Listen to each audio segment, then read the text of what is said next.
Please subscribe and click the bell. The Senate and the Honorable Chairperson of the Committee on Finance, Senator Sherwin Gatchalian, for the approval of the budget of the Office of the Vice President. Ma'am, may we ask about other topics na po aside from budget, or you have other... Wala naman. Pero kung may questions kayo sa budget, unahin. Unahin. This is sa HOR, you went there alone. Pero dito may kasama mo kayong team. Are you expecting more questions? Actually, yan yung discussion namin kanina because we were in a meeting. The Office of the Vice President was in a Zoom meeting. And then, wala kaming sagot, ma'am. Hindi ko alam kung bakit mag-isa ako doon sa House of Representatives. And then, suddenly, nandito sila, sumama sila dito. Pero, madami kasi ang mga personnel ng Office of the Vice President na merong some sort of anxiety pag pumupunta sila sa House of Representatives dahil sa mga nangyari noong nakaraang taon. Likely baka yun yung rason bakit ayaw nila ako samahan doon sa HOR. What can you say, VP? Smooth sailing po yung budget niyo dito. Si Senator Bongo sabi gusto pa niyang ibigay yung part ng budget niya sa opisina niya sa inyo. Well, ganun din naman sa House of Representatives. Mabilis lang naman. Mainly because napakaliit kasi nung budget. Tapos, ang karamihan doon are for projects na ginagawa na namin noon pa since 2022. So, wala siyang bago na project. Ma'am, kontrata na po kayo sa current present budget niyo, or are you requesting ng Especially sa social services, ma'am?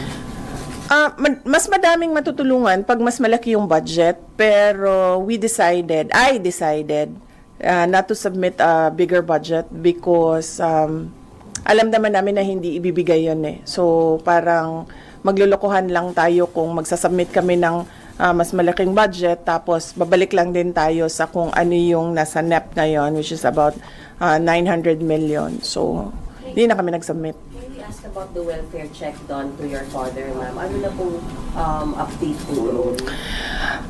Yung welfare check na yon, usually kasi pag pumupunta yung officials from the Philippine Embassy in the Netherlands, nagsasabi sila at alam namin or alam ng defense team ng mga abogado na pupunta sila.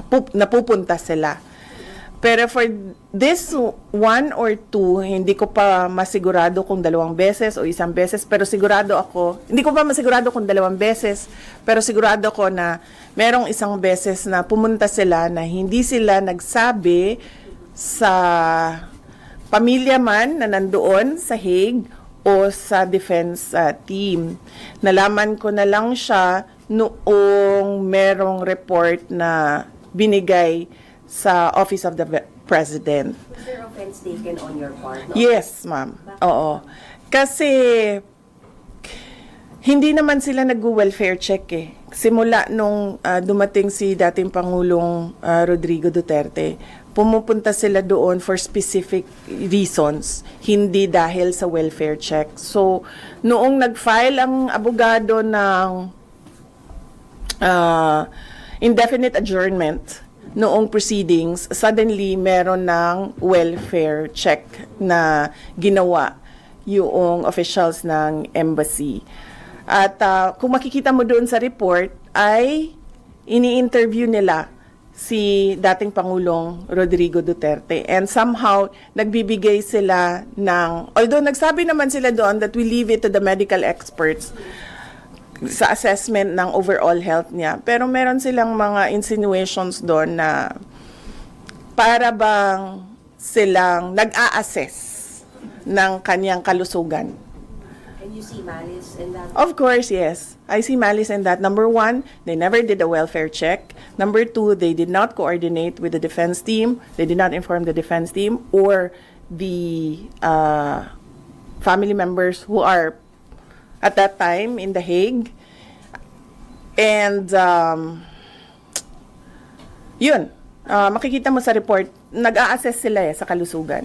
Ma'am, but ICC said it has to have a consent of the detainee daw for them to allow any representative from the government. So we would like to assume, based on their statement, that we are already allowed it. Well, hindi ko na tinanong si Pangulong Duterte kasi ayaw ko na siya ma-stress at ma-distress sa mga nangyari. And ayaw ko na isipin niya na merong mali doon sa mga sinabi niya. So ayaw ko na i-confirm pa sa kanya kung ano yung nangyari doon. The confirmation of the reports that I got a copy of, enough na yon para sa akin na sabihin na But you never tell them how it feels. hindi maganda yung kanilang motibo sa pagpunta doon dahil unang-una, sinabi ko nga, hindi sila nagpasabi na pupunta sila doon at nangyari lang yon noong nangyari lang itong welfare check na ito noong merong filing ng indefinite adjournment. At makikita mo sa report, nag-a-assess sila ng kalusugan. Wala pong explanation sa inyo, baby, even after the fact na bumisita sila. After the fact, wala silang explanation. I believe nag-explain ang Department of Foreign Affairs, ang DFA. They said that naggumagawa talaga sila ng welfare check sa mga kababayan natin. So where is he right now? Is he at the hospital or at the detention facility now? Nasa detention, as far as I know, nasa detention facility siyang today. Yes. Kailan niyo po siya nakausap na huli na Oh. Kailan ba siya? Friday to Friday siya sa akin Friday of last week. No, Friday of last week siya. Ko siya huling ang nakakausap niya araw-araw si Kitty, si Veronica. But earlier today, Veronica messaged me telling me that she's busy today with her examinations. So can I take the call of President Duterte? So I expect him to call this afternoon around between 11 a.m. to 1 p.m. in The Hague. May we know the health condition po ni Pangulo? Is he well, unwell? Kamusta po si Pangulo? We will soon know because I believe and I expect the court to litigate the submissions, the petitions of the defense. I mean, the health condition po of your father. Oo.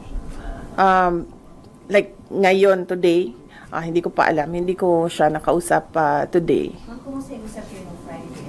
How was it? Last Friday, ano nga ba yung pinag-usapan namin? Nakalimutan ko na. But does he sound well? Does he sound okay?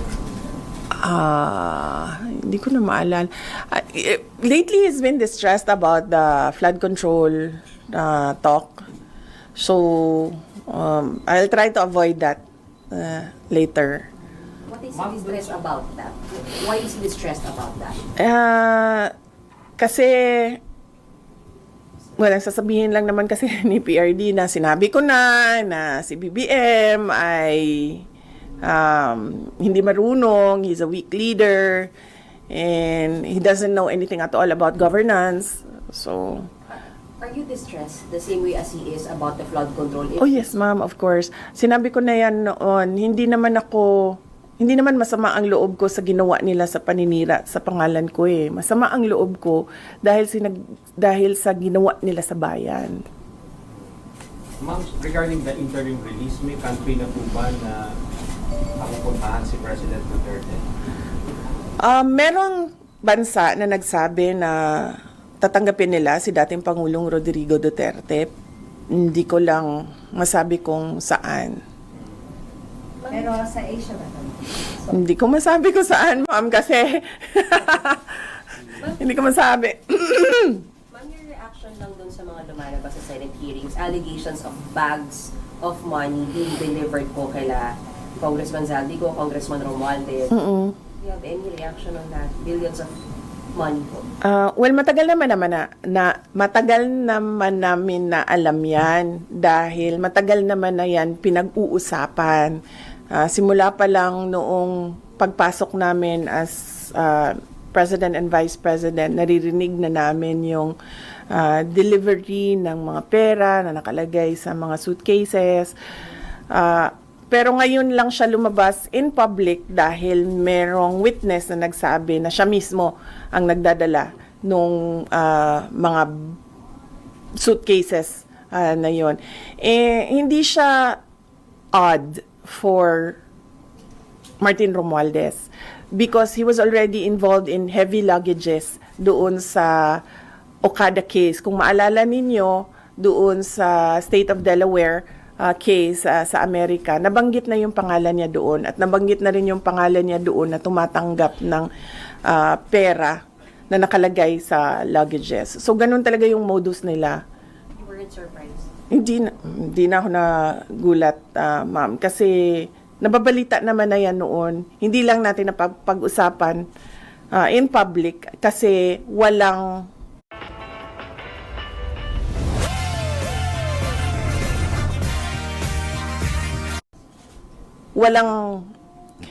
at noon, panahon na yon, walang magsasabi na nakita ko, ginawa ko first hand kung ano yung nangyari. Di tulad ngayon na meron talagang isang tao na nagsabi na kung ano yung sistema, ano yung ginawa nila at paano nila ginagawa yun.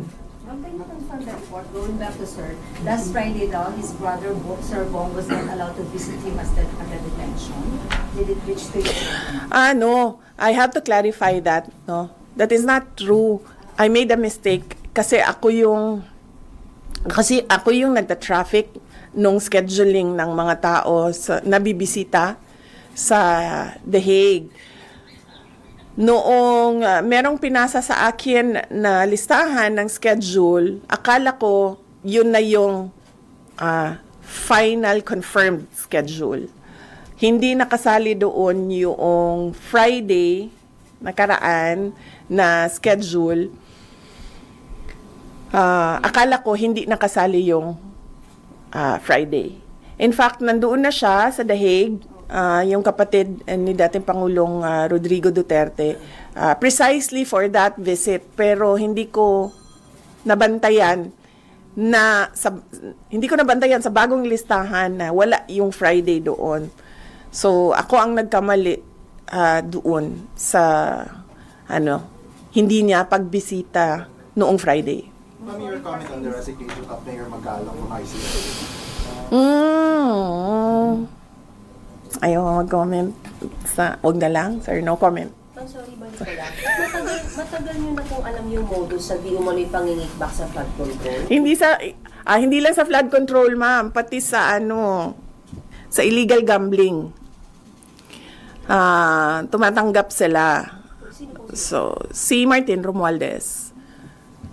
So, hindi lang siya sa flood control. Baka kasi yung tao na nagtrabaho ng basura, flood control yung pera na tinatransport nila.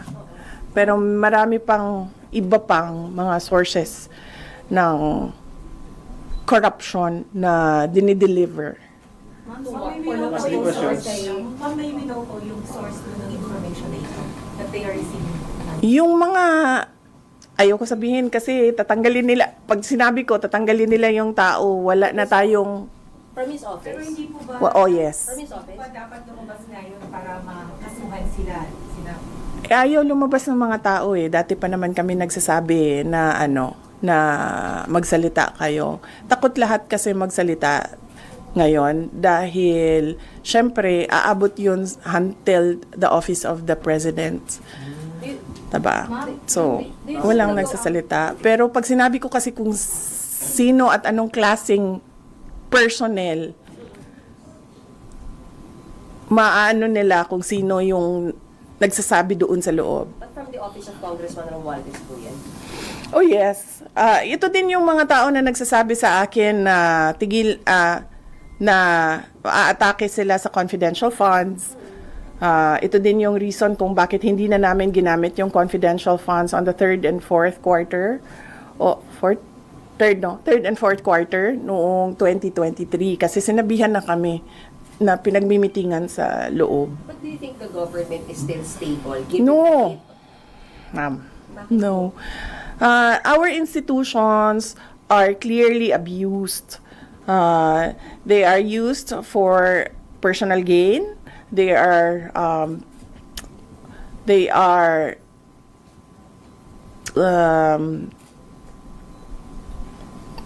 used for personal gain, and we have already seen the testimony of witnesses about corruption, and there is practically nothing happening in our country. Ilang ulit ko na yan sinasabi noon na tigilan yung politika, tigilan yung pansariling pag-una ng pansariling interes kasi walang nangyayari sa ating bansa. Meron ba kayong nakikita at all na project na nakatulong sa ating bayan? Wala. In fact, we ran on the platform of unity and continuity. Ang expectation noon is that there will be continuity on the projects like the build projects of the former administration at yung mga iba pa. What's up guys, today me and my dad are here in Camden and we are doing a cooking video today. Na nasimulan ni dating Pangulong Rodrigo Duterte pero wala naman tayong nakita. Last question. Ma'am, do you think nagsiserve? Ma'am, do you think nagsiserve as an instrument lang sina Congressman Romualdez? Hanggang ano pa ako dito, hanggang alauna pa ako dito, JC. Ay, Do sir. you think nagsiserve as an instrument sina Congressman Romualdez at may kumpasito ni President Bongbong Marcos? Example na lang, noong budget, ng budget natin.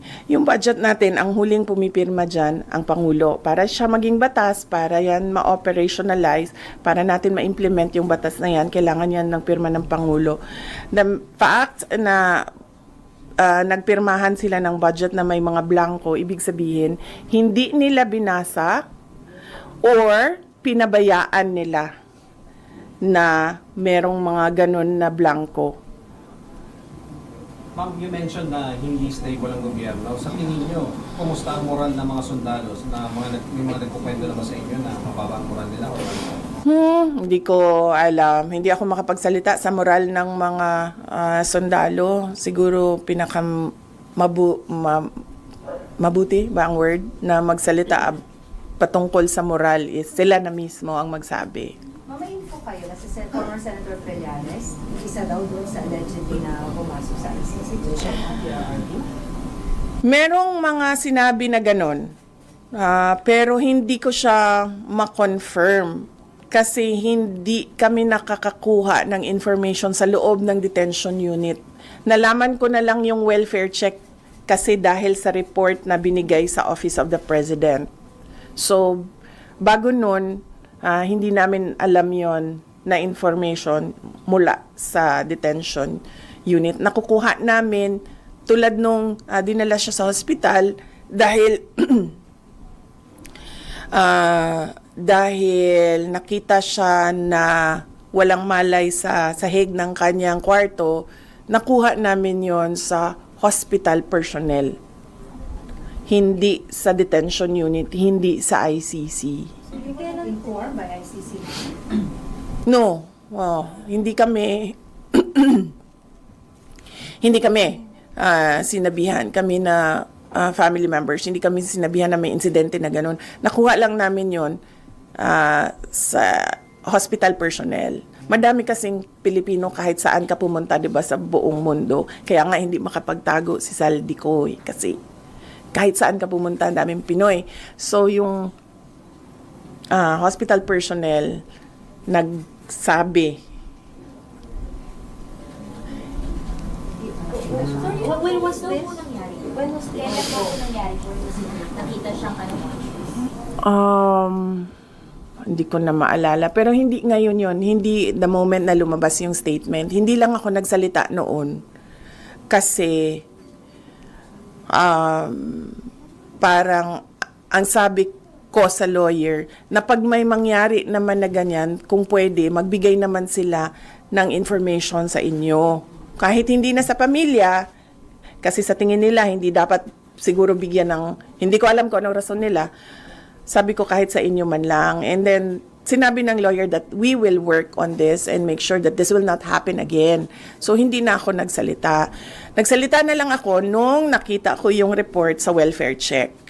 Kasi, para bang hindi kaya ng ICC, hindi kaya ng ICC na i-secure ang dating Pangulong Duterte. Tulad nito, merong pagbisita sa isang agent ng government na ito din yung gobyerno na nagdala sa kanya, nagkidnap sa kanya dito sa Pilipinas, tapos dinala siya sa Hague.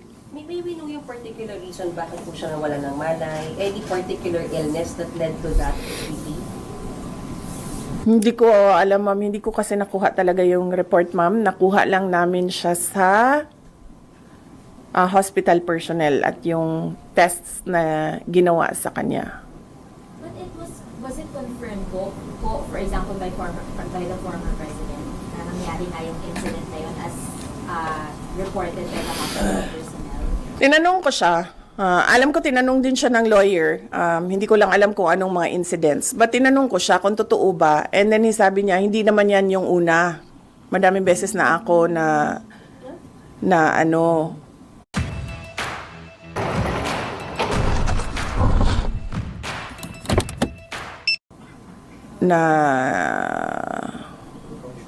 may ganyan.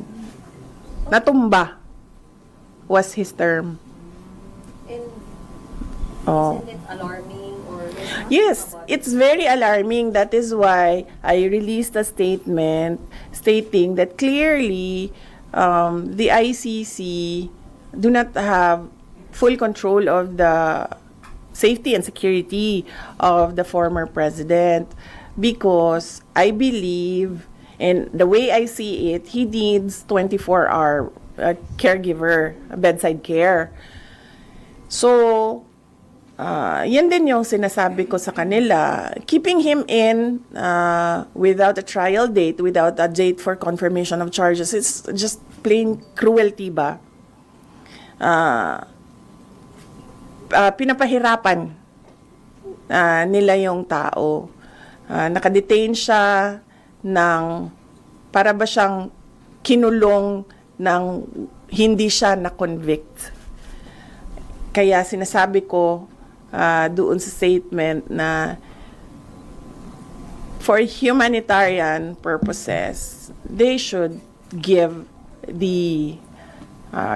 or they should allow the interim release of former President Duterte. Anyway, wala namang plano yung tao na lumayas. Nakita naman natin sa behavior ni dating Pangulong Duterte noon, hindi naman siya nagtitreten ng witnesses or ng mga complainants. And wala naman siyang balak bumalik as mayor ng Davao City, because sinasabi nga niya, wala naman ako doon, and that would be an injustice to the Davaoenos na meron silang mayor na wala doon. So, wala nang legal reason ba kung bakit hindi pa ibigay yung interim release? VP, I want to ask lang, nagkaroon ng rumored coup dun sa malawakang protesta 2 weeks ago. Meron mo bang nakipag-usap sa inyo for a possible change in leadership? Wala, ma'am. Wala sa akin. Baka sila lang gusto maging president. So, sa kanila na yan, ma'am. Ma'am, just to be clear, Grabe, maging si JC. ma'am, yung last incident na sinabi niyo regarding the health of the former president, alin ho ba yun? Nauna ba yun na nangyari before the welfare check, or the welfare check muna bago nangyari the last incident? Oo, wala kasi sa akin ang timeline ngayon, sir. Wala sa akin ang timeline. So, hindi ko alam kung ano yung nauna, yung welfare check o yung he was found unconscious on the floor or ano. Wala sa akin yung timeline, sir.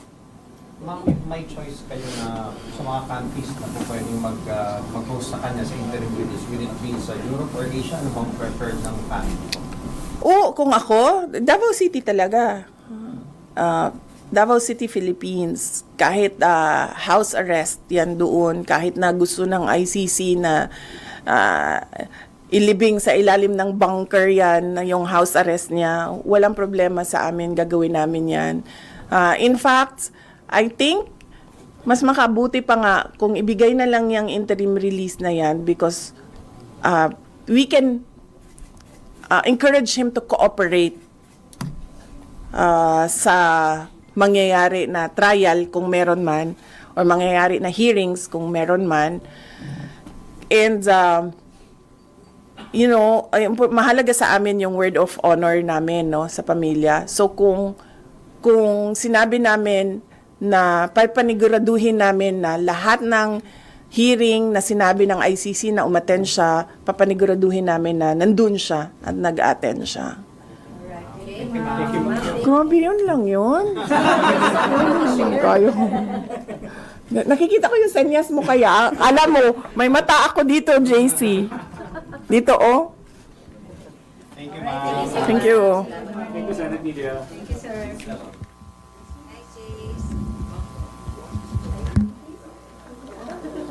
Ba tapos na? The picture, guys.